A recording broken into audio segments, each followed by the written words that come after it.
Tiempos con.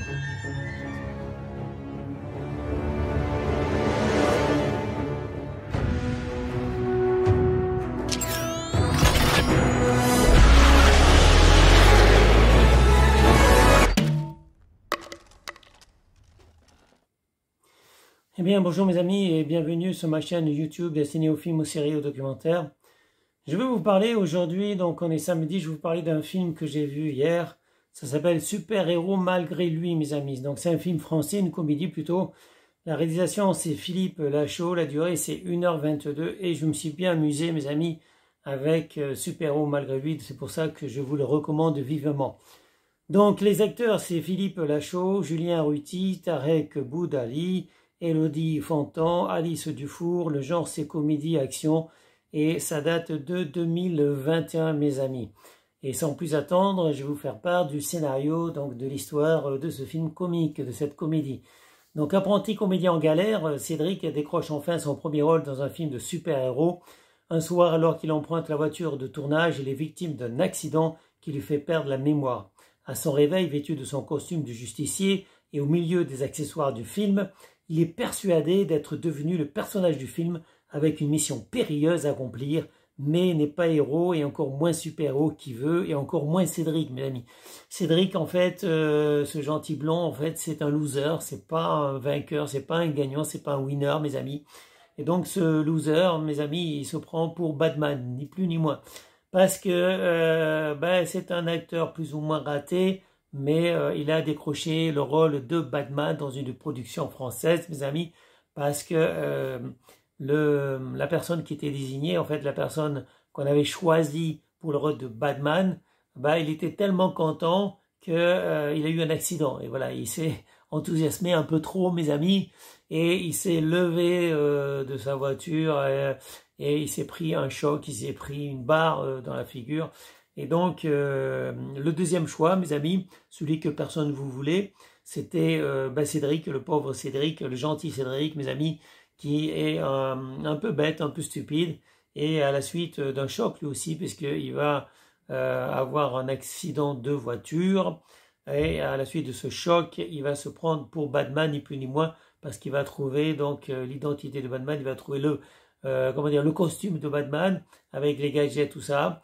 Il va avoir une vidéo, mais c'était pour le but du tournage du film, et il va croire que c'est la réalité, qu'il est vraiment ce super-héros Batman, et il va faire plein d'histoires, plein de conneries, voilà, mais c'est très amusant.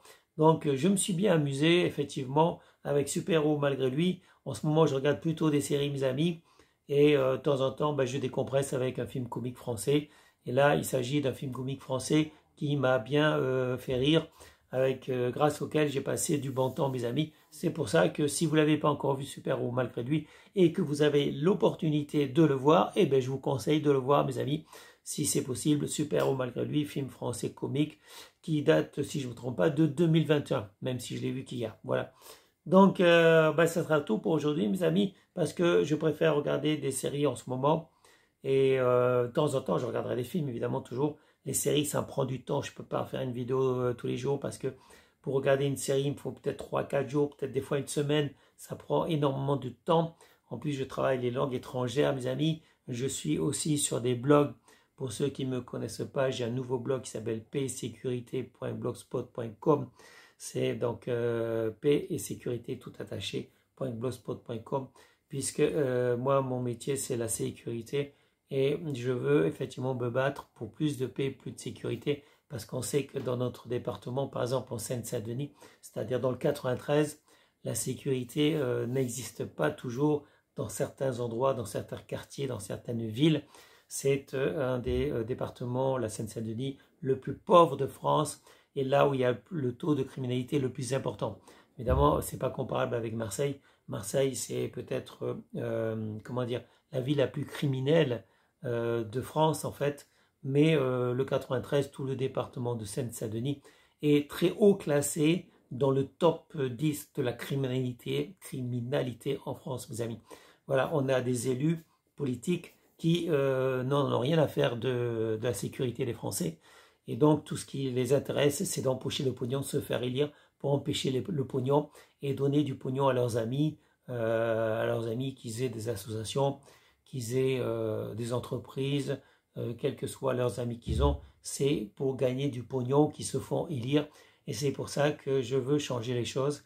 Et j'espère que dans quelques années, je pourrai me présenter à des élections avec mon propre parti Paix et Sécurité pour remettre les valeurs de la paix et de la sécurité qui malheureusement ne sont pas actuellement comment dire, à jour de nos jours. En fait, on n'a plus de paix et de sécurité dans la plupart des endroits en France.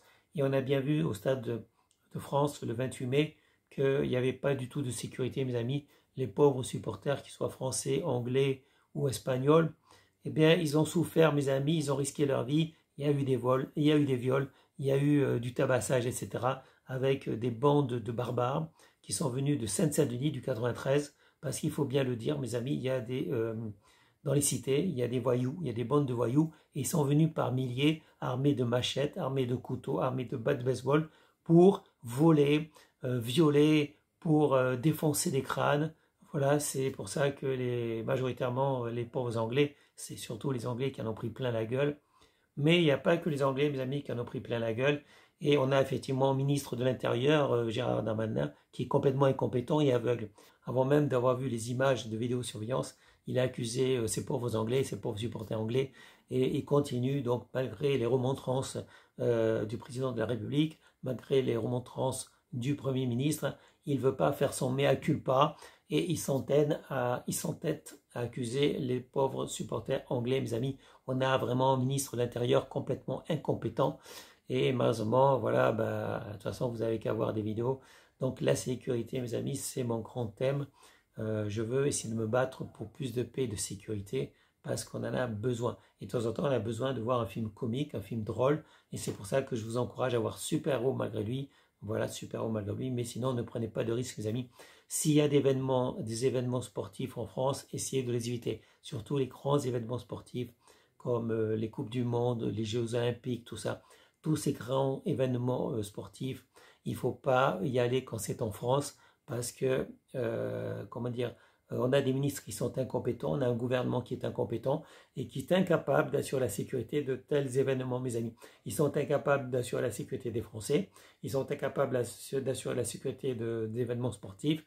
Donc évitez, mes amis, si vous ne voulez pas risquer votre peau, en tout cas vous faire voler vos montres, vos téléphones, vos bijoux, votre argent et tout ça.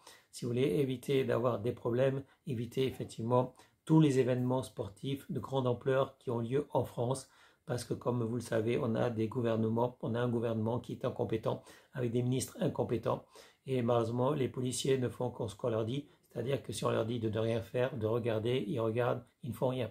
Ils doivent suivre les ordres, c'est pas la faute effectivement des policiers, quand on leur donne pas d'ordre ou de mauvais ordres, mes amis. C'est la faute du commandement. Voilà. Je ne veux pas rejeter la faute sur les policiers parce qu'en fait, ils ne font que ce qu'on leur dit de faire. Voilà. Et ça sera tout, mes amis, pour aujourd'hui. Donc, je vous souhaite à tous une bonne journée, un bon week-end et je vous dis à bientôt pour une prochaine vidéo. Salut, mes amis. Ciao, ciao. Bye, bye. Eh bien, c'était une vidéo de Thierry Kums. Je vous remercie de l'avoir regardée. Je vous encourage à la partager. Je vous encourage aussi à vous abonner, à activer la cloche. Et je vous dis à bientôt, mes amis, pour une prochaine vidéo. Au revoir.